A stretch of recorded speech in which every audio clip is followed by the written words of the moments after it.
This is an Audio Wool original.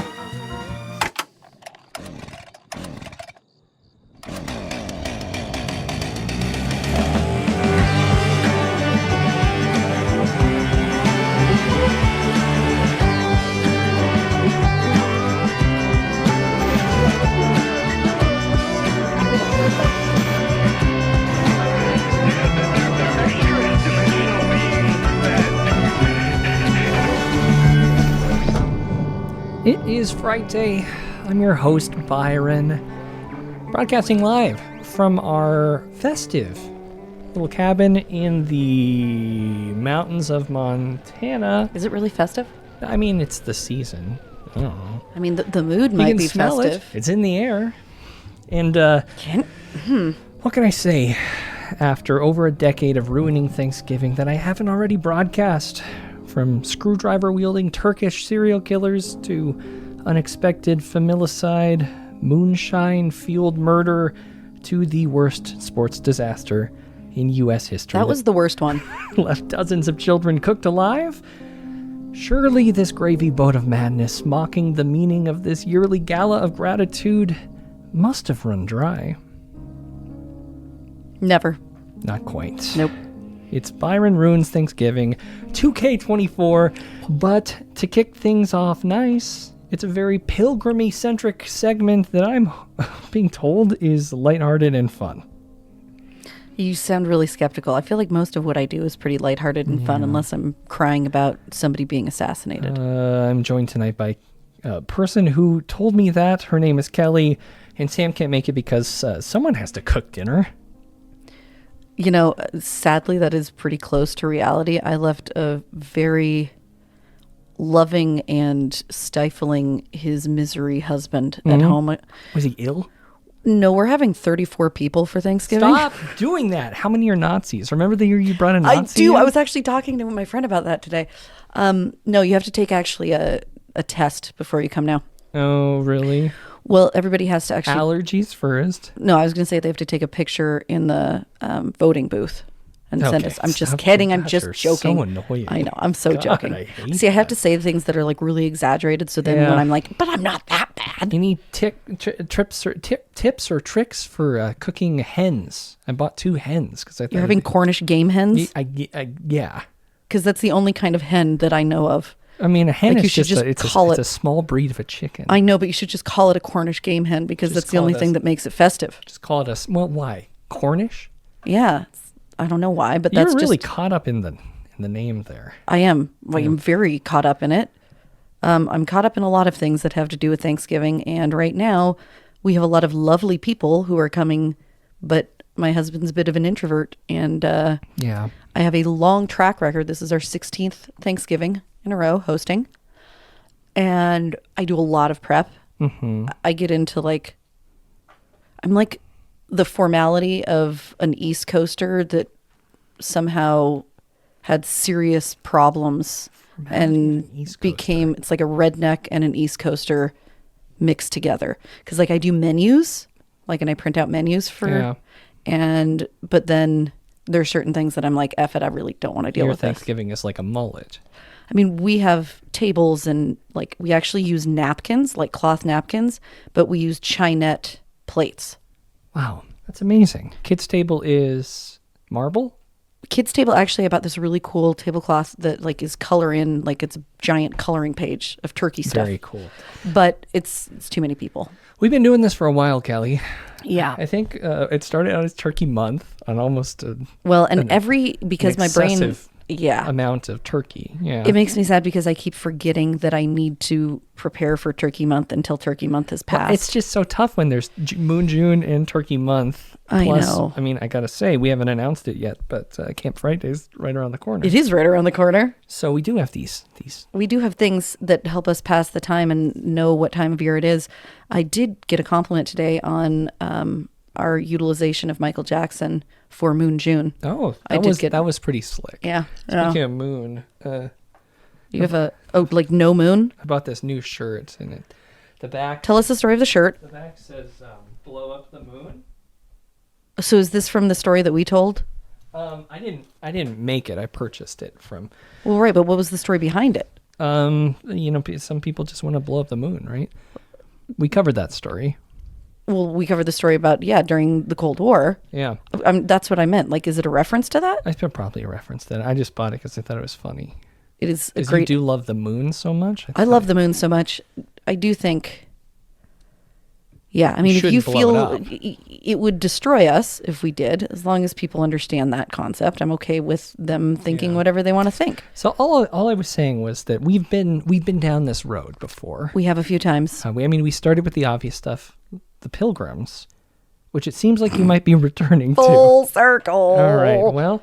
Well, there's actually a story behind me returning to it, Byron. There are lots of stories behind the things I do.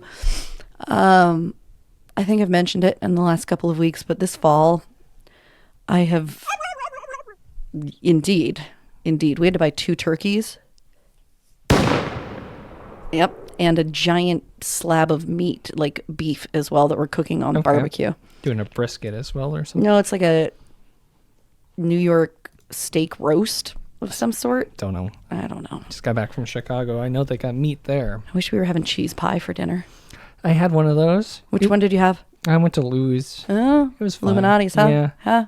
Good? It was good. You've had Lou's I've before? had Lou's a handful of times. Which is Lou's your pick, or is Lou's like... I'm actually more of a Giordano's guy. Me too, and I know that's like the not Chicago thing to say. It's like the touristy place. But it's good. But it's fucking good. The crust is really good. And you can order it. Yeah, and it's consistent. And last time I was there, I went to Pequod's, and it was fine. I don't think I've ever had that one, actually. That's like the new hype place. The new old hype place. Ooh, like it coming back around, like me with turkeys. Sure. And Pilgrims. I guess so. But. Well, I became really preoccupied with the idea of ancestry.com. It actually happened closer to Halloween. So earlier this fall, I was trying to find a cool one-off topic that connected me to witches. Couldn't find it, could you? Well, I'm still on the hunt. I have like at least 50 ancestors that lived in Massachusetts. But during that time, original colonies. I know. The but odds are pretty high. Like Plymouth, Plymouth colony was like 20,000 people. Sure. So I feel like if I'm not exaggerating at all, I think I do have 16 direct ancestors that are traced, which is, that feels like pretty good. Significant. I told Sam that I'm more American than I thought I was. I didn't realize that. But then also that goes with being like full-blooded colonialist, which isn't quite as prideful. But pretty cool. Yeah, glad you're bragging about that. yeah, well, you see, some of these arms of my Ancestry.com family tree research just kept leading to like Civil War, but the wrong, or pardon me. Civil War, but the wrong side. Wrong side, I imagine. Sorry about that. It was really disappointing. I got really sad. Like it's 50-50, kind of. Well, in my family tree, it seems to be more like 90% on the shit side. Oh, nice. Yeah. Yes. In fact, I found one family where not last names, but like first and middle names, we have a Robert Lee and a Andrew Jackson last name. Clearly like they named in basically named reference after all of the horrible generals and racist leaders of the time. So that was really disappointing. And I had kind of bordered on giving up hope. And then, Byron, I found something that renewed my hope in my lineage, even though technically the thing that I found is probably just further evidence that my ancestors weren't great humans in many cases. Mm-hmm. Now, I need to be very clear about this. It is by marriage, not by blood. I am not one of those people claiming, oh no, what are you looking at? You look terrified right now. I'm fine. Okay. No, I was just reading something. Don't do that. Well, you're terrible at broadcasting. Well, you got to pay attention then. I am. Okay. So it is by marriage, not by blood. And that is important because I don't want to be perceived as trying to claim something. People have done that in recent years and it's not cool. Byron, do you know who my great grandfather married? No, not even. Pocahontas' sister. I was really excited because I felt like that was cool lineage. Okay. It probably means that he actually just forcibly kidnapped a woman from Yeah. And there's no way to know that that's accurate, right? Like, yeah, actually, that's the craziest thing about this is different this. than like buying plots of land on the moon or something. I hope I'm not offending anybody with this, but like Ancestry.com is owned by the Mormons. It is. Yep. And they also own newspapers.com now. Holy fuck. Well, yeah, because Ancestry and newspapers are the same thing. Kind of. No, they're like the same company. They like literally talk to each other. That's their point. Yeah. That's new. That's not. Oh, I see. Okay. That's why it keeps trying to populate one with the other in there. Okay. Yeah. They have lots of information. And with all the people that have done the DNA tests, it's actually very traceable. The cool thing is you can look at like ship manifests and stuff. Like you can find your family's name on like, the Mayflower. Mm-hmm. It's pretty cool. Okay. But I'm just saying it is just a website where they, collect names and there's no real, you don't know for sure. Well, with a lot of it, you can know for sure because, like, literally, like a marriage certificate. They have marriage certificates, birth certificates, death certificates, and if you can trace through those things, which I was able to on this particular line, some of my lines not quite as much, but so you're not just a Confederate. You're also right. I'm also possibly a colonialist that forcibly married an indigenous person who was here. So cool. Happy Thanksgiving. In the spirit of not stealing anything else that my ancestors stole, my first choice was to talk about some of the interesting sightings that have been reported in various interpretations of Native American lore of things in the sky. Oh, wow. Okay. And then I really have been thinking a lot on this Pocahontas connection. And, felt like that probably wasn't the best way to go. So instead, Byron, I tonight am going to talk about the first documented sightings on this continent of UFOs by colonialists. Wow. This is exciting. I've been waiting to talk UFOs. We got it for you.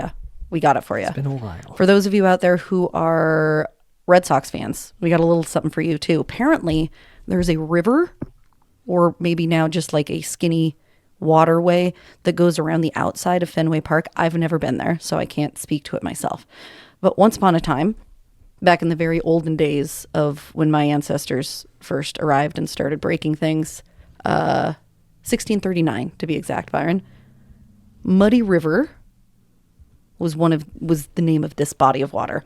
And one night, well, actually, hold on. Let's put a pause. Okay, back up. Everybody. Yeah, I'm sorry. I just realized that it's actually important that I give this context. Byron, are you familiar with John Winthrop? No. Okay. So he was governor of Massachusetts Bay Colony or Plymouth Colony or something like that. Anyhow, he was one of those original guys. Fun fact, this was the first slave-owning group in the quote-unquote New World. Very so cool. That's exciting. That is awesome. Yeah, I'm not related to him. That's good. Yep. But he recorded everything in his journals. And so most of what we know, I don't know about most, a lot of what we know about those days comes directly from these meticulous records that he kept. And if you read his journals, it's basically like this shitty thing happened, this shitty thing happened, this shitty thing happened. But that's these people how died. It was back It then. was. People Totally on agree. a daily basis were struggling. Completely agree. Yeah. It was really, yeah. But in the middle of all this is the shitty thing that happened, is this very interesting entry from March 1st, 1639. And rather than reading the words directly because they're old-timey and difficult to gather as much information from, but he was not the person who witnessed this. John Winthrop was not. However, he reports and logs this sighting.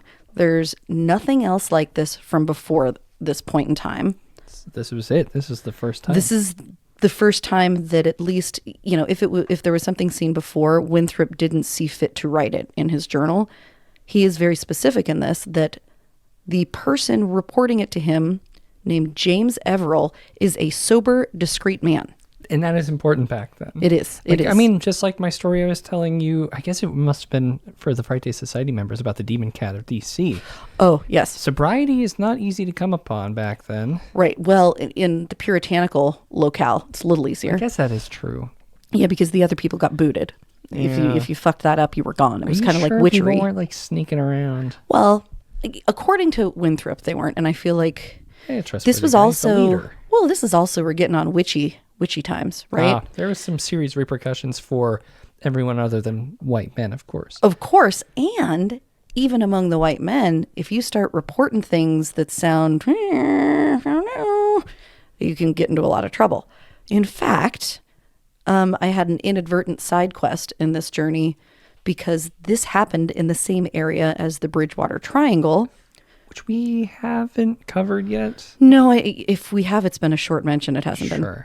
It is on my list, and there also happens to be my favorite cryptid of all time located in the Bridgewater Triangle, the Pukwudgie. Classic. The Bridgewater Triangle, it's kind of like the Bermuda Triangle, but with high strangeness in the middle of the woods in the northeast. Right. And because it was experienced in various ways by the people who were here long before my ancestors showed up, there's a lot of fraught history because the things like John Winthrop's writings, people of his time certainly subscribe more to the idea that these Pukwudgies were demons because like everything was seen through that lens. They didn't have context for much else. So we've got a demon, these little pot-bellied demons that are running around in the woods. Whereas apparently one of the pieces of lore from one of the tribes, I don't think it's directly Wampanoag, but an adjacent tribe, is that the Pukwudgies used to be very familiar and friendly, and that the lore that is told within their tribe involves the Pukwudgies essentially killing the son of their great creator and leading to their great creator basically having a complete breakdown and no longer wanting to interact with humanity. Was the score distracting? A little distracting. I just live scored us over here. That's okay. You're just DJ Jazzy Byron now. Yep. See, what you need to do, don't you remember when I helped you DJ that wedding? I can just mix things myself. You just need to give me the buttons and I'll start pressing things. Great. Okay. Sorry about that.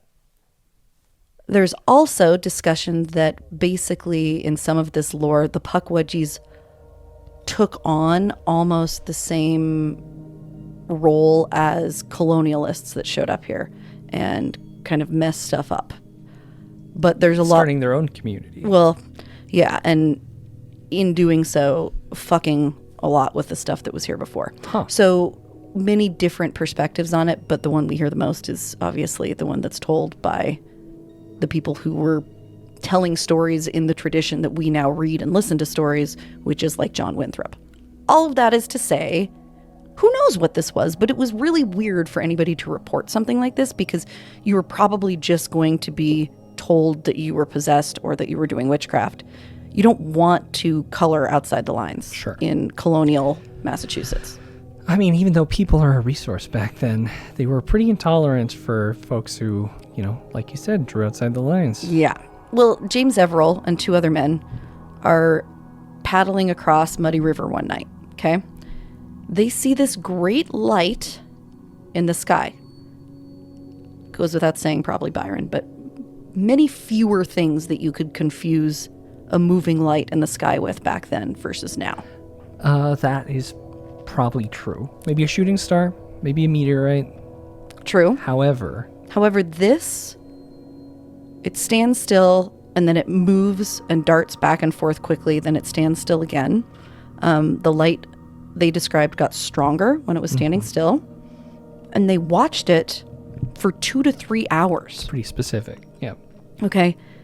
This is the coolest part, right? They are paddling, and then they stop to watch this once all three of them become like, oh, wow, something weird is going on up there. All three of them suddenly realize that they don't know when the light disappeared, but it's gone, and they are a full mile upstream, like against the flow of the river. Missing time, potentially? Freaking missing time, UFO sighting, 1639. Wow. Okay. I mean, I know they were probably assholes and doing all sorts of bad things. They all were back then. But that's really cool to know. It's really, really cool to know. Yeah.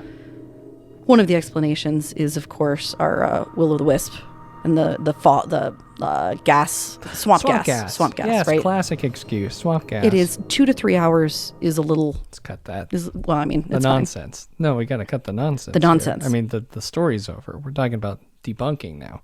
Oh, well, and then we're going to veer to the next story because we've got a thread here. Of course, but I'll yeah, get that right back. I mean, will-o'-the-wisp, I don't think typically shows up for 2 to 3 hours.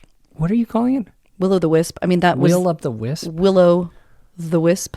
I think they're willow-wisp. Okay, Sam and I actually had this debate, and he convinced me that I was wrong and that it was actually Sam's will-o'-the-wisp because I was making the same damn argument. And finally, I was like, okay, I mean, I'm probably wrong. The only context. Oh my god! My mom just texted me. How's my dog's teeth? I just found a broken tooth.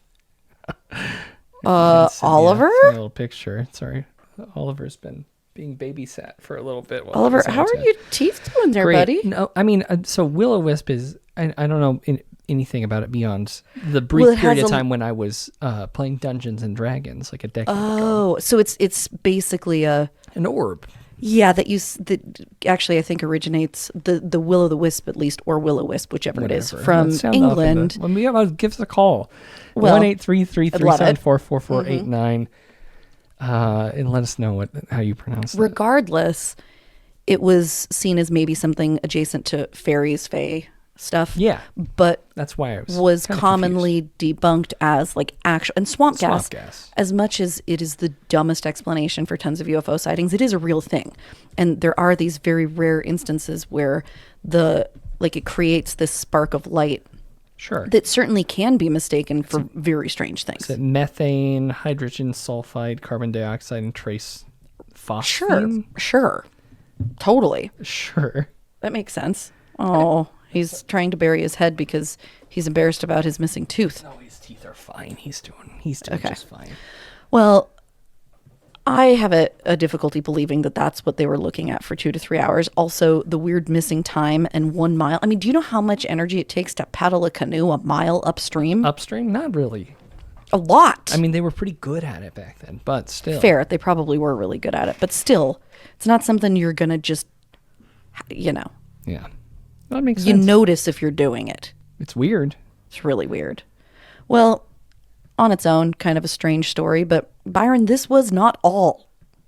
How I haven't known about these up until this point, I really have no valid excuse for. But 5 years later, 1644, there's a very strange incident that happens in the harbor of Boston. Okay, I was going to ask for the specific one, but there were fewer back then. Fair. Yeah, I don't know. Oh, by the way, ancestor at the Boston Tea Party. Woo! Is a bad guy there trying to stop it? No, he actually was throwing tea in the water. Although I don't even. He wasn't. Well, maybe he was just. Maybe he was bad. Maybe he was good. I don't know. It was cool though. Debatable. Yeah. There's a ship, a pirate ship, to be specific, and it was captained by John Chaddock. Now, Byron, unfortunately, I was not able to verify this to the point that I can say this with certainty. I am 85% sure this was a relative. Come on. You can't be related to everyone. I know. Okay, but this is something that never occurred to me either, Byron. So think about this. You also think you're most ethnicities. Most. I mean, I am. I don't think I probably actually have any Native American blood in me, I would imagine. But I have a lot of all of these other things. Okay, all right. I'm very potpourri. Sure. So being related to people actually makes a lot of sense that you would find a lot of people you're related to, because I don't know why, even with my mathematical brain, I never thought about it in this way before. So, Byron, you have 2 parents. Mm-hmm. And then you have 4 grandparents, blood grandparents, yep. right? And then at each level, the number of relatives is multiplied by a factor of 2. Yep. It doesn't take many times back before, for a great grandfather, you've got like 128 of them or something like that, right? Yeah, So it spreads out like a spider once you web. go back, it actually is pretty easy to find relationships to a pretty remarkable array of humans. Because, you know, as long as you can trace back 6 enough. degrees of Kevin Bacon. Woo! But it's That your, funnel gets exponentially, literally exponentially bigger. So, John Chaddock is, according to Ancestry.com, my relative, though I have not been able to verify it through specific birth and death certificates, so I'm not claiming it as certain yet. We're talking about the captain who died in Philadelphia, right? He eventually did die in Philadelphia. 1901. No. Oh, no. different one. This is 16. That could be like his This is another Captain great John something. Yeah, I mean, Chick. I bet it's a relative because he was a captain. Huh. He was a bit of a pirate. So I'm really liking this idea of being related to a pirate and a captain. You Byron, know, back then, those were the bad guys, too, I do know. right? I do know. Like, But they weren't good. they can't be worse than the colonialists. So, you know, You know, I'll still it's choose like them. Stalin Fair. and Hitler. I don't have many good things to choose from, Byron. So at least a pirate's fun. You could always just ignore it and not do an episode about it. It is really fun. I I also know. have at least 6 captains so far. Sure, and that and I Proving know the fact that I actually have captain captain's lineage. blood in you. Yes. All right. Yes. So John Chaddock was not on the ship at the time, but the ship exploded. Dang. Okay. Okay. I don't think I have an explosion. I thought that was a good one. Was that not a good one? We value faith, family, and the United States military. I don't know what the fuck that was. It's just the guys from Dude Perfect telling you what's important this time. Jesus. Sorry. Now, supposedly, this was an accidental blowing up. Something about gunpowder igniting on it. But the blast killed 5 crew members. Wow. That might have something to do with what my Ooh. it's about. Oh, shit. We found our thread? Okay. It was a very strange thing. Winthrop, again, the governor who is our records keeper here, wrote about... It was a little bit of a thing. There was a lot of skepticism around whether one certain sailor on board that ship, who was a known necromancer... Excuse me? Was this Dracula's ship? Well, he The was... Demeter? I mean, it could have... No. Oh. No. Not in the Okay. 1600s. He came later. That's more like 1800s. Good point. They had recovered all the bodies of the men that were on board except for one. So they recovered 4 bodies. There was one missing body, and this body happened to be the person who was the known necromancer. And he had told people, whether this was part of like getting his pirate cred or not, he had told people that he actually could communicate with the dead and was suspected of murdering his master in Virginia. So it's the only hint in this language that this could have been a person of color. Mm-hmm. Okay. All right. According to Winthrop's writing, the hand of the devil must have taken possession of the body once it was blown up in the ship. And that's probably what happened. But, oh no. Oh, I'm just moving your camera. Oh, thank you. Don't need to know about Well, it. I'm very, okay. So, when what I describe next happened, again, because everything's seen through this religious lens of either like angels or demons, the idea was, well, this pirate who had potentially murdered his master in Virginia and had potentially blown up this ship and talked to people about practicing necromancy was simply in the sky somehow and making noises as a messenger of Satan. In the sky. Yes. Like hovering, like a Flatwoods monster or a Mothman. Well, it's a fair question. Now we're going to describe what they saw, Yes. but that's the weird background for what happened at this time, and Winthrop connects the two, all right? I am going to read a quote from his journal for this, because this is pretty exciting.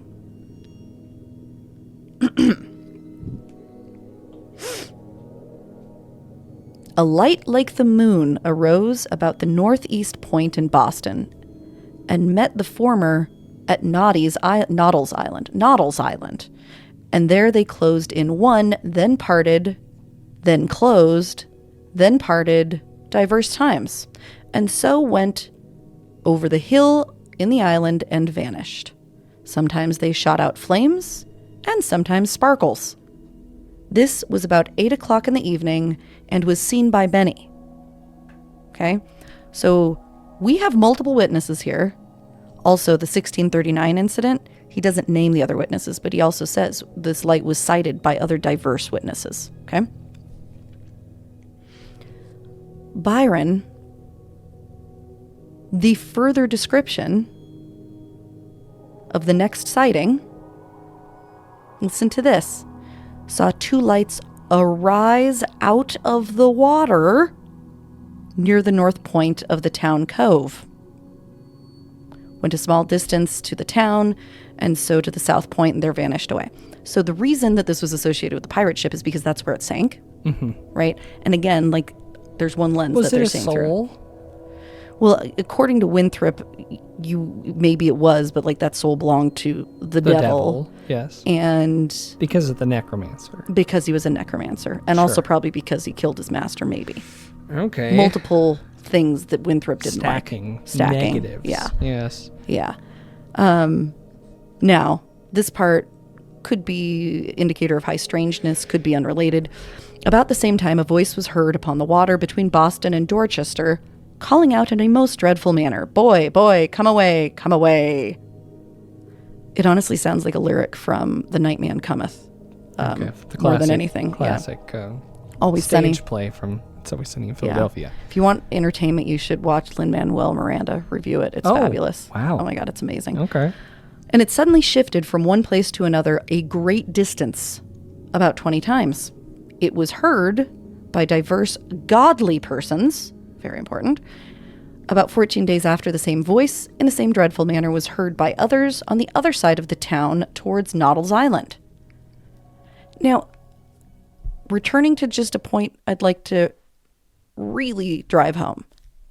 There are very few passages in this journal that are anything other than this person died, this horrible thing happened, this horrible thing, this horrible thing. There isn't a lot of like, oh, there was a lovely sunset today. Sure. Like, so the fact that these are entered is weird enough. This was seen by enough people that it wasn't even a specific report from a specific person like the last one. This is just like a mass witness event. All right. And But we're not talking Fatima. This is no. small scale. Well, right. However, the people who were keeping records around Fatima time and Fatima place were much more numerous. Again, we're relying on a very few narrators for this period in this place, at least for the colonialist perspective. But Byron, this sounds to me like not only did we get our first missing time potential abduction UFO sighting in 1639, this was our first USO sighting 5 years later. The lights shooting out of the water. Yeah. And it was just lights, right? It was just lights. Okay. Yeah. Now, and they darted around, came together, formed a larger light, then split off again. These are things that we do here. These are very common. However, I believe one of the more valid criticisms of UFO sightings is the idea that it's in our subconscious, the idea of these things. So if we see something unusual, our brain is very likely to draw that connection even without us intending to, kind of the way that these guys drew the connection to, oh, it's a demon, because that's what's in their brain. Mm-hmm. But there was no like foundational UFOs, aliens chit-chat for them to tether this to. Yeah, they didn't really have anything. So there really isn't the power of suggestion that can be applied to this. Like in the early 1900s, people saw airships. They saw blimps. Right. Or balloons. Right, exactly. There's nothing. Well, but the interesting thing is they are attaching it to what they believe they know as well, which is spirits or demons. Right. Right? Which people would argue, if you look at the longer history of UFO sightings, that's what it's been attached to forever. If you read about Ezekiel's wheel in the Bible, like humans always seem to have seen it through the lens of whatever culture or reference of the time. Yeah. There was a word I was looking for, but I can't remember. Sure. Colloquialism. Yeah. Anyhow, So that makes sense to me. But the specific descriptions of like darting about, merging, splitting off again, it was a weird ass thing to report. It did not have a lot of contemporary reports that could be influencing it. And I find it incredibly fascinating for that purpose. So although I am not going to fall back into my understanding of America's history that I maybe embraced as a second grader with Pilgrim hats and the joy of Thanksgiving and how nice we were to the Indians and that we sat down and all got along, I am at least going to say, perhaps, just perhaps, Byron, there is one positive thread that we can pull from our tragic beginnings in this country as Europeans. And it could be the first abduction and the first USO sighting. And that is going to make my Thanksgiving much better. Wow. I'm sorry you didn't discover that you were a pilgrim or a witch, necessarily. I mean, I was a pilgrim. Kind of. Haven't found the witch. Really working on the witch. Kind of a pilgrim. I mean, we were pilgrims. Do you think you had the bucket? Oh, I had a Mayflower. I had one Mayflower. Okay. Well, congratulations. Yeah. Glad you found that. I mean, again, I'm not sure. I was way more excited about the possible Pocahontas. I can don't hang be my hat excited on. about that. And don't hang your hat on that. I That's know. bad. Do you have you have a lot of folks coming to your house. Do you have a coat check? Are your kids doing that for I'm going to make cash? no, they don't get cash for that. They get to stay in the house for that. Okay, that's nice. But they are going to do that. They are also going to their friend's house tomorrow who's coming for Thanksgiving. And this friend's wonderful mother is doing a craft with them for them to create name cards, place cards for all of the people coming. So amazing. if you have kids, second piece of advice after keeping grandparents close if possible, have friends that are kind like that and willing to take your children for the full day before you host a giant Thanksgiving. Makes life a lot easier. So Byron, now that I'm feeling uplifted by the history of unidentified submerged objects in our country, what kind of Debbie Downer are you going to give me? America great. Awesome. Remember Ronald Reagan? Don't fucking talk about Reagan. I have heard so much about Reagan in the last 3 years that makes me embarrassed that I ever said anything positive about the man. 1985 proclamation 5412 on Thanksgiving Day. He said a bunch of stuff. I'm not going to read it, but they also did list what he ate or was anticipating to eat that day for I don't think I like it. turkey, of course, for Thanksgiving, cranberries, salad, mashed potatoes, monkey bread, which is always delicious. Have you ever had that? I'm just trying. Is that like the monkey bread that is basically little like pull pieces apart? Yeah, and but it's got cinnamon and sugar and it's sticky. dough. Yeah. String beans with almonds, pumpkin Slivered pie. almonds. Yeah, it's pretty Gross. good. Nice whipped cream, not I like whipped cream. not Cool Whip. Fair. Hydrogenated Fair. or whatever. But also cornbread dressing. Oh, so Southern dressing. Yeah, I didn't know anything about that. I was Never actually had having a that. conversation with one of my students this morning about that. Really? Southern, and it's Southern dressing versus Northern stuffing. Stuffing, yeah. Yeah. Because I was like, what are they making, like salad dressing and a cornbread? That doesn't make any sense to me, but Fascinating, eh? here we are. It was fascinating. Tuesday, November 28th, 1985. A 29-year-old Tim Tortella was sitting in his favorite chair flicking through the then... that name. It's pretty good. I knew you would. Then limited channels of the TV in his trailer at the Hilltop Mobile Home Park. Maybe it was a meteorologist at KRTT Channel 35, which was the first independent station in San Antonio that had just begun broadcasting weeks prior, warning the distant Midwest about a looming blizzard, one that would be the catalyst of the 1985 Snow Bowl, which is what's this matchup, a notable NFL game between the Tampa Bay Buccaneers and I the hate football. Green Bay Packers, was called when 14 inches of snow and 25 to 35 mile per hour wind gusts. Yeah, it caused it to be the least attended game at Lambeau Field at the time. I think COVID probably changed that. Oh, yeah. With over 30,000 folks deciding to stay home. Yeah. Or maybe it was Magnum PI. Whoa. Or maybe it was the inside of Tim's eyelids, dancing on the edge of consciousness, trying to stay awake for at least another hour or so, as he still had family in the house. Either way, his reclined, stuffed body and TV-illuminated smiling face spoke volumes. I think I said smoke. I wasn't going to stop you. Another successful Thanksgiving for the books.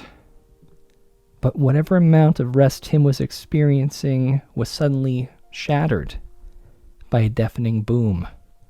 Oh, God, this is going to be bad, isn't And it? not the good kind, given out by the Costco guys, AJ and his son Big Justice. Who the fuck are they? You don't need to know. You see over there giving me the Riz face. The entire trailer shook, rattling dishes in the cupboards. It sounded like a stick of dynamite going off, Tim would later recall. Heart racing, Tim scrambled to his feet. "Sean!" he yelled, grabbing his brother. Without a word, they both leapt. I guess they both felt it in their full guts that something was terribly wrong. The trailer door swung open, slamming into the siding, making a sound that was nothing compared to the explosion that happened outside moments earlier. The two jumped out of the trailer, climbing the fence separating their lot from their neighbors. The Blounts? Blounts. I hope. Blounts. Yeah, that sounds right to me. The Blounts family home. As they landed on the other side and turned around, a horrifying scene unfolded before them. Flames licking at the windows of the Blounts trailer, the thick smoke billowing into the night sky. God. It was well after 9 p.m. in Medina, Texas, which is a suburb of San Antonio, and Tim didn't have time to prepare himself for the horror that he was about to witness. Fuck. A clearly burnt boy that Oh, God. Byron? he would recognize as 14-year-old Robert was stumbling on the lawn. Sean, his brother, stayed to help Robert, and Tim rushed towards the burning trailer, determined to help anyone still inside. The heat hit him like a wall as he approached the door. Taking a deep breath, he plunged into the smoke-filled hallway, and he made it halfway down the corridor before the heat and smoke forced him back. I hate this. Yeah, his lungs burning, he staggered out, coughing and gasping for air. Through watering eyes, he saw Susan, the matriarch of the Blount family, standing outside, dazed, confused, and more or less unscathed. In shock, she stated, "My family is still inside." Oh, my God. Which is something that trauma would eventually wipe from her mind. Helpless, Tim watched the other neighbors arriving with garden hoses. A guy named Elton Walls came down. He brought his fire extinguisher, desperately trying to help, but it was very clear as the firefighters approached that it was too late for anyone that would still be inside the house. They were gone if they were in there. And as firefighters swarmed the scene, Tim stood with his neighbors, watching in shocked silence as everything unfolded. The Thanksgiving that had seemed so normal had been turned upside down so quickly and into a nightmare that none of them would ever forget, especially the Blount family, who lost 3 members that night. But what the hell happened inside the trailer that caused such carnage? And then I wrote this joke, which I Oh my did a God. strike through here. So this might that's be a good. live exclusive. Let me write down a timestamp. Minute 53. Great. Oh, Byron. 3. Oh, God. In the fall of 1985, the Blount family was cautiously optimistic about their future. Years after a struggle in Seattle, where Joe, the patriarch, was battling a drinking problem that had made steady employment not so easy, it was time for the family to take a leap of faith. Decades before, a horse dewormer enthusiast and professional centrist comedian led a mecca. Maybe Texas would provide the Blounts with a fresh start. This decision, though it wasn't an easy one, uprooting their lives, leaving behind a familiar city, heading south with little more than hope in their pockets. Susan would later describe them as, quote, the brokest people in the world during this time. Their move was driven by a mix of necessity and aspiration. You see, Joe's father needed help. I don't know exactly what he needed help with. That's none of my business. I imagine he was old. I don't know. More importantly, they saw an opportunity to provide a better future for their teenage children, the older Angela Joe and Robert, who was just a year behind her. Only 1 year separated the two. They settled in the Hilltop Mobile Home Park just outside Fort Worth, which Kelly does appear to still exist, although currently it's temporarily closed, but it does have decent reviews as of lately, an average of 4 out of 5 stars. A year ago, people were saying things like, quiet mobile home park, 5 stars. Oh my God. Kind of shady, LOL, JK, which they also gave 5 stars. So not the prettiest sight when you pull into this RV park, but it's quiet and secure. 4 stars. It wasn't what? That's nice. What's wrong with that? Excuse me? Nope, it's okay. It's okay. I already put my foot in my mouth once tonight with my Pocahontas story. I'm not going to do it again. Yeah, you go ahead. Proud of you. It wasn't the park itself that factored into selecting this location to live. Hey, Oliver. He's upset. Why is he upset? Probably because he's heard this story already. Oh, I'm sorry, Oliver. Come here, bud. You should hear how many times my dogs have to hear stories. Yeah. Dozens. It wasn't the park itself, but it was the need for their kids to attend a decent high school. The best they could get, despite their limited resources. They just wanted to be in a neighborhood that had a good school. And that's nice, huh? Oh, our country fucking sucks. Yeah. Go ahead. The first few months in Texas were challenging, though. Money was tight, so tight that they couldn't afford a phone line, even back then. But slowly things began to look up. Joe, he was a skilled mechanic when he wasn't drinking. He found a job that sounded like a dream come true. When he went home, he told his wife, I want to work with those guys for the rest of my life. That was how excited he was about this new job. But it was more than just a job. It was a lifeline. It was a chance to rebuild his self-esteem and provide for the family that he had been neglecting for so long. God damn it. Why do you take a story that's sad and then you write it deliberately to make it twice as depressing? That's not true. So Just trying to bring these characters to life for you. Oh, God. Susan also found work, though, Kelly, as an insurance at an insurance agency. I don't know if she was an insurance She was probably agent. a receptionist at an insurance agency. Yeah, but she, at this point, was stepping up, trying to help make ends meet. But between her income and Joe's new job, they managed to pay the rent on time every month, which was something they were very proud of. And as Thanksgiving approached, there was a palpable sense of hope in the Blount household. This year's celebration would be special, not just because of the momentum surrounding these adjustments.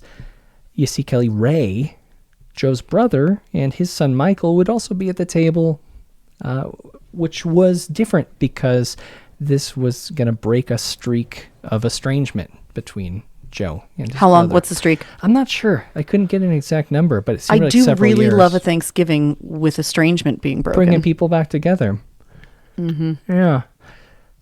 And this is really cute. Joe even had to borrow chairs from the shop to seat everyone. Okay, it's cute until you think about the bigger story that you're telling right now, and it's fucking awful and makes me want to curl up in the fetal position and cry. On Thanksgiving morning, the trailer buzzed with activity, the aroma of roasted turkey filling the air, mingling with the laughter of family members who hadn't been together in years. Joe and Susan exchanged glances, quietly acknowledging how far they'd come. This modest meal in their new home, surrounded by family, it really did represent everything that they'd been working towards. For the Blounts, this Thanksgiving was more than just a holiday. It was a symbol of new beginnings, of family bonds renewed, and hopes for a brighter future. Sadly, these moments of peace were winding down. The clock struck 5 p.m., marking a shift in the day's festivities. Ray popped up from his seat. He gave everyone hugs, as you do, and said goodbye to the family. He was out. He stepped into the cool evening air and got in his car and pulled away. The Blounts continued their celebration, and as the evening wore on, the atmosphere remained festive. And as 9 p.m. rolled around, exhausted from the cooking and entertaining, Susan Blount decided to lie down and take a nap, is what she called it. To me, that's a sleep. 9 p.m. on Thanksgiving, I'm out. Okay, well, but if, I don't know, like, that's one of Sam's chief complaints about me. 5 minutes after dinner's done, I'm, like, literally, we'll have 30 people there. Mm-hmm. I will be on the couch taking a nap. Yeah, I mean, I don't know, when you eat at 2 o'clock, the nap is like at 3 or 4, right? Like, Yeah, totally. and 9 seems like bedtime to me. That's a fair point. Susan wasn't expecting to stay asleep, though. It was just a nap. And shortly after she went to bed, Joe gathered his children, then 15-year-old Angela Joe and 14-year-old Robert, along with his 18-year-old nephew Michael Columbus. They were going to... Columbus. They like colonial names, too. Interesting. They were going to take a quick trip over to a convenience store about half a mile away, something like that. The store's fluorescent lights illuminated their faces as they picked out snacks and beer. It was a holiday, after all. Yeah, you gotta Cut loose. Yeah, I don't know about you needing to give it to all the underage I don't know. folks, It was but whatevs. 1985. Meanwhile, back at the trailer, Susan stirred from her nap. Oh, there's a knock at the door? Yeah. Okay, I thought we were going to get to the blow up, but nope. She walked towards the door, hearing a car driving away down the gravel driveway. And as she approached the door, she pivoted and peered out the window, but saw no one. So she returned to where she was napping and continued that, unaware of the significance of this knock and runner. As Joe's car pulled back into the trailer park, something curious caught the eye of those folks driving with him. It was a tan briefcase waiting in front of the house. With no idea who... What? With no idea who could have left it, they brought it inside, set it on the table, and gathered around it in the living room. Angela reached for the latches, and in this moment... Fuck. What authorities would soon determine was a mousetrap-style triggered explosive. This briefcase contained 2 galvanized metal pipes filled with smokeless gunpowder and a 9-volt battery. It went off. Yeah. Who's doing... What a weird target. The blast was so intense it could be heard up to 50 yards away. Susan was awakened by screaming and sees flames throughout the house. She walked into the living room where she found her husband Joe engulfed in flames, sitting in a chair. What? The front door had been blown off its hinges. Susan went outside, and that's where she found Robert lying in the gravel. He's severely burnt. Oh my God. The plastic slippers that he was wearing Oh my God. had melted to his feet, and he had burns all over his face and his hands. I couldn't determine if he had walked out the front door. I also read that he was ejected out of the house from the power of the explosion. Maybe through the window, maybe through the door. But Joe, Angela Joe, and Michael Columbus had died instantly. The investigation into the bombing, it ended up being a long and winding road. For 12 years, Jeez. the case remained unsolved, a haunting mystery that plagued the community. One suspect was a guy named, this is probably pretty early on, Michael Huff, who is a 15-year-old classmate of Angela, who had a crush on her. Oh. Was rejected when she asked him out, or when he asked her out, pardon.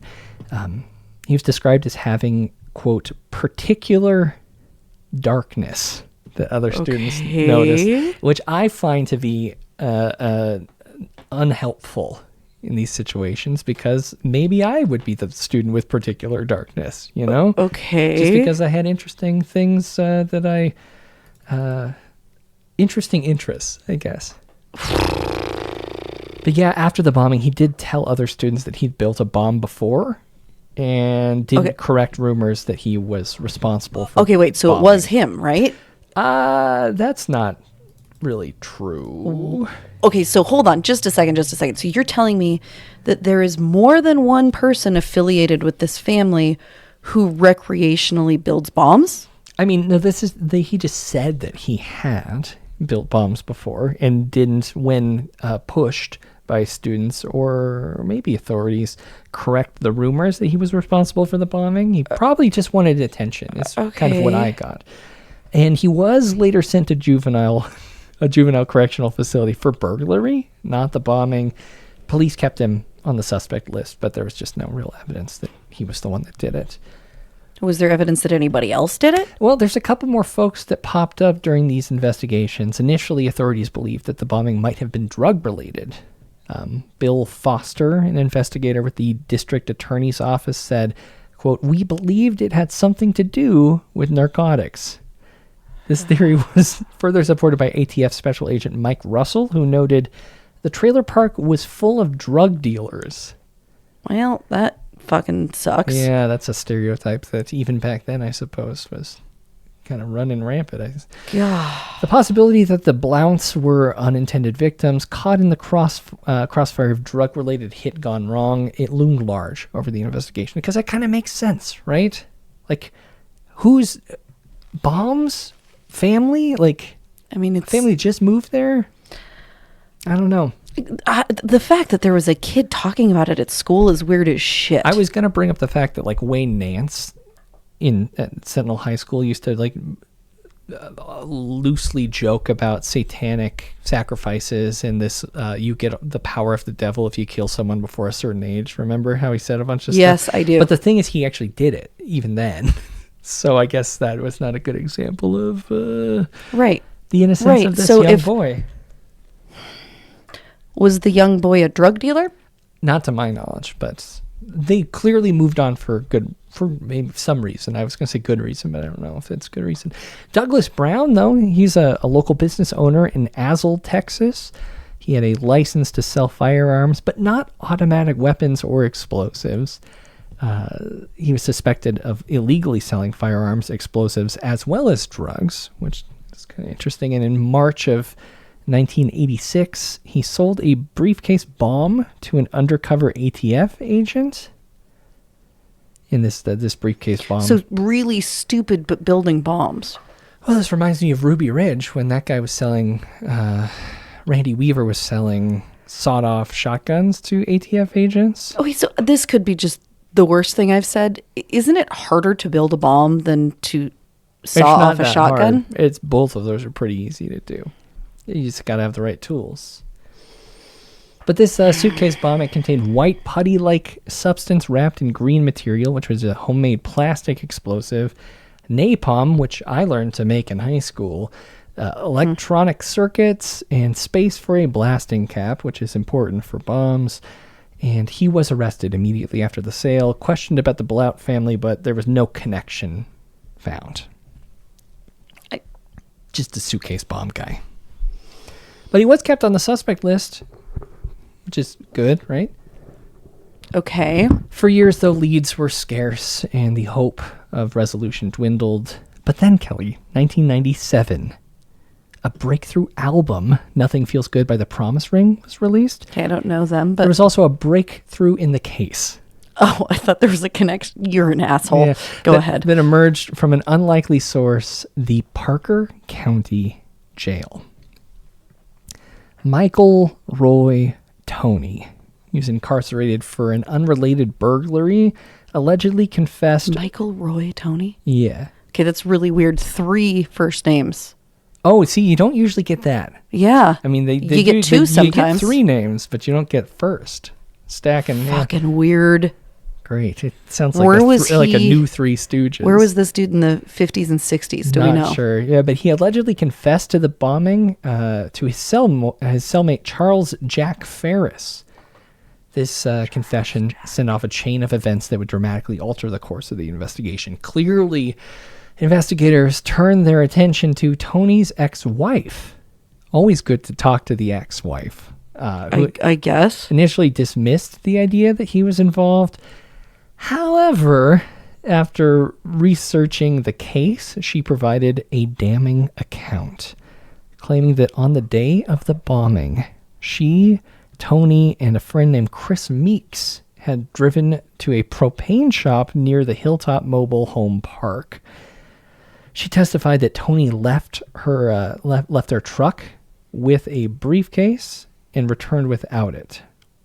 She didn't say what color it was, but when they left the truck, there was a briefcase, and then when he returned without it. So, okay. Pretty clear. Yeah, that right? seems to be... Although I would have said that a kid who had a crush on the daughter and got rejected and was talking about building bombs at school would be a pretty clear connection, but it wasn't. You never know. She testified that, I guess, the case against Tony, it seemed to solidify when another Selly stepped forward. Finis Blankenship testified that... Finis or Phineas? It's Finis. So it's not Phineas. It's Finis. Something. Finis? Oh, interesting. That's a new one. Testified that Tony had admitted to being paid $5,000 for the murders. It seemed like, based on this, that he was a hired hitman, and this was a hit gone wrong, with the bomb mistakenly placed on the Blount's doorstep, which is a big blunder. Okay. If you're going to murder someone with a bomb, you got to make sure it's at the right house. I mean, ideally, I think that this is a good adjustment for me. I know that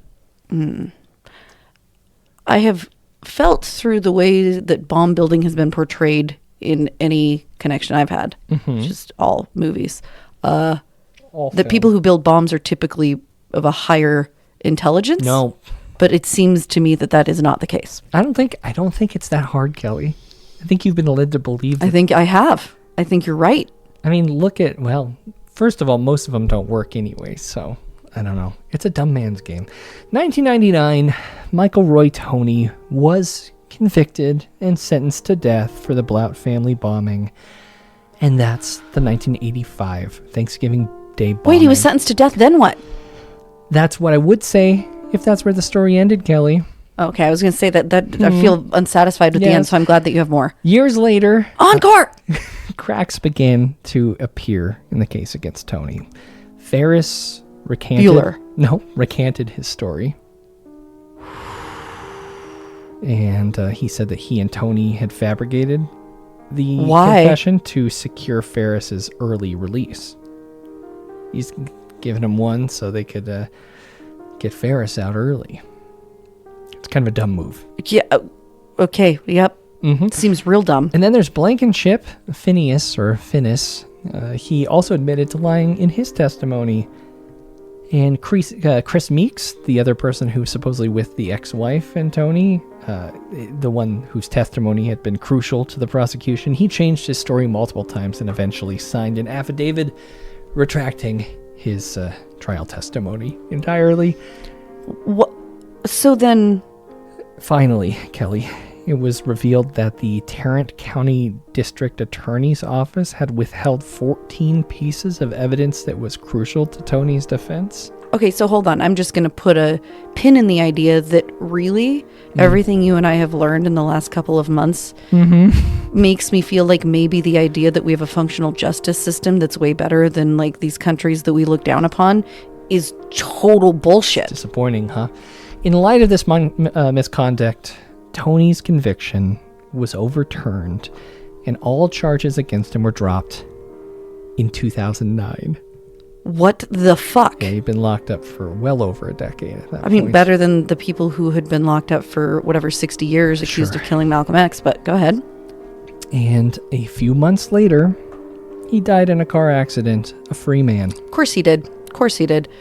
Yeah. Oh, wow. The true perpetrator of the Blount family bombings remains unknown to this day, and that is the 1985 Thanksgiving Day bombing. So we have no idea who did it? Nope. That's the worst ending you've ever done. Yeah, it's pretty bad. You don't do Unsolved? That's not your thing? It's a cold case. This might actually be the only cold case I've ever covered, right? I think it is. Okay, Wow. so doesn't that bother you? Are you going to like dedicate yourself to finding the solution to this now? You know, I'm curious. I mean, I've never heard anybody talk about this one. You could really buck the trend of people only caring about wealthy white girls. Yeah. Poor whites matter. Well, I mean, at least somebody other than the controlling group in our society. Yeah. It's nice for somebody else to matter. Yeah, this is a bummer situation, Kelly. Feeling for the Blount family and the folks who remain. I've tried to dig up a little bit of information on Susan, but It seems tricky as living shit. fairly low key at this point. So So interesting. thoughts with them. Sorry, that's a really tragic thing to That is a really tragic one. experience. You know, I'm a little bit upset, Byron, because when I got here tonight, you said to me, "Yeah, this one's not going to be too bad, Kelly." Well, last time was really bad. It was really bad. This is still bad. Yeah, I know. I'm aware. I think tonight, as we close out, Yes. I, of course, want to say how thankful we are to the listeners.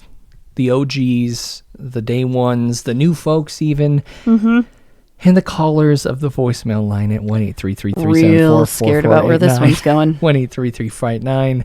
We got an odd call. Okay, so I'm going to warn you, there is a chance that if I get scared enough, you're going to actually have to escort me Yeah. out to my house and then come back. Really, really strange things showed up. Fuck. And I guess I should be as transparent as possible to get ahead of this. This also Oh, no. directly an email. So it's not necessarily a voicemail, but it is a voice message for us. So it's a voice message that was sent via email. Yes. Okay, are you going to tell me From that someone it's named Pooh.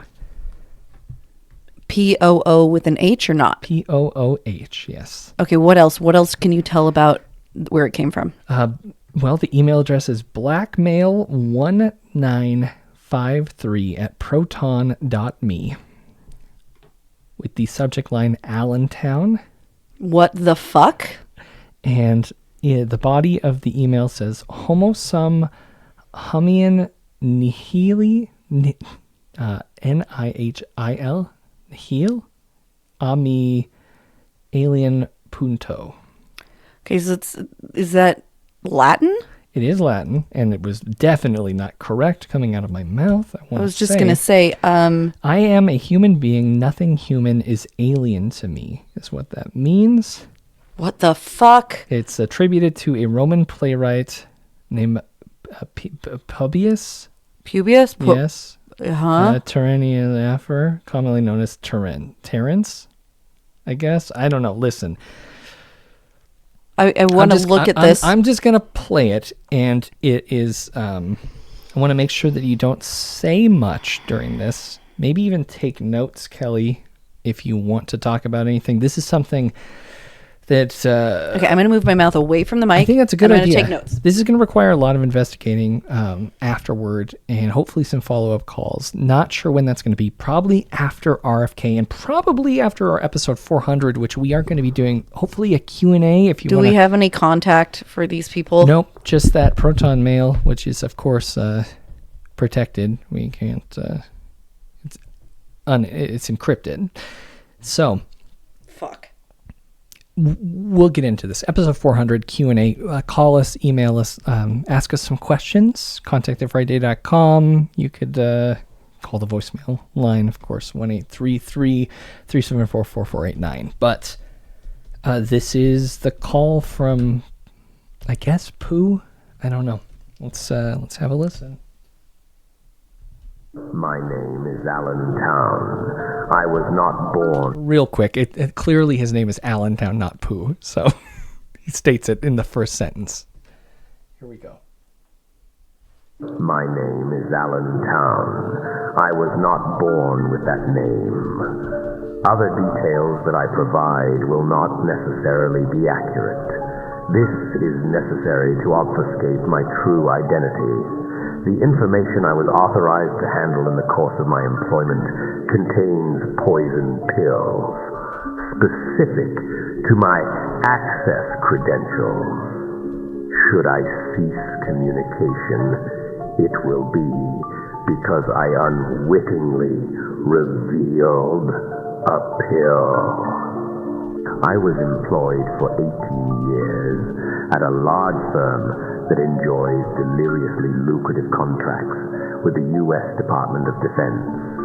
My work focused on the maintenance of NLAVs, or non-lifting aerial vehicles. NLAVs cannot be detected by radar or downed by any conventional weapon system. They're even trouble for the naked eye. Every time the chair force runs one through the Taiwan Strait, the PLA's radio chatter is flooded with ghost stories, whispered and shrill. Drives the party commissars crazy. However, NLAVs have a major flaw. It is the reason why I am risking a dank cell in Leavenworth. Their method of propulsion is very exotic, non-Newtonian, non-Einsteinian, thwarts most of the EM band, so you can't skipper them remotely as you would a drone. Human pilots, born of women, have to be washed out of the cockpit with a hose. The only viable option are EBOs, engineered biological operators. Around my office, out of earshot of the brass, they are usually referred to as cousins, since they are Uncle Sam's progeny. I'm not exactly privy to the methods of their construction. That's another contractor's dark art. But I have spent a good deal of time around them. They are horrid to look at and worse to smell, a bouquet of formaldehyde and burning metal. Every once in a while they'll even speak to you hoarsely and with their unemotive slit mouths, so they're quite hard to comprehend. And then it's mostly nonsense, jumbles of letters and numbers. Though one unusually coherent EBO grabbed me by the lapel one day as I was adjusting the tenses on its seat and pulled me close to its slit. Then it whispered to me, "01 Aramcheck 207809289. Later I did some digging. That digit is a social security number. Belonged to a certain Second Lieutenant Aramchek, shot down over Afghanistan. KIA body, recovered post-combat by mortuary affairs."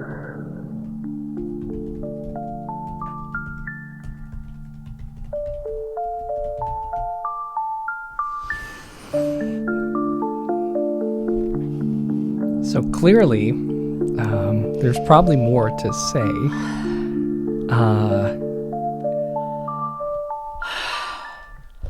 Okay, Yes, Kelly. do you swear this isn't manufactured? I mean, it could very well be Okay. manufactured. Do you have knowledge or- No knowledge. But I did search key phrases from this, and I've come up with absolutely nothing. I searched like all of the baseline stuff. Okay, well, clearly I need to get an audio of this because I'm going to listen to it like 12 times and take notes. More. I've got a lot of notes. That's kind of that's why I wanted to do this now. There are so many checks that need to be done. Well, I have 34 people at Thanksgiving. I'm giving everybody a piece they need to research. All right. Well, I'll send this over to you. It's really interesting, whatever it is. It does make me feel like Art Bell a little bit, which is even more fun. But I mean, like, that very well could have been put together with AI. But Okay, so one of two things is true. yes. One of three things. Okay. One of three things is true. Option A, there's a really Creative mind. great, creative, and incredibly dedicated listener who's Yeah. putting something kick-ass together. I mean, because if it is fully invented.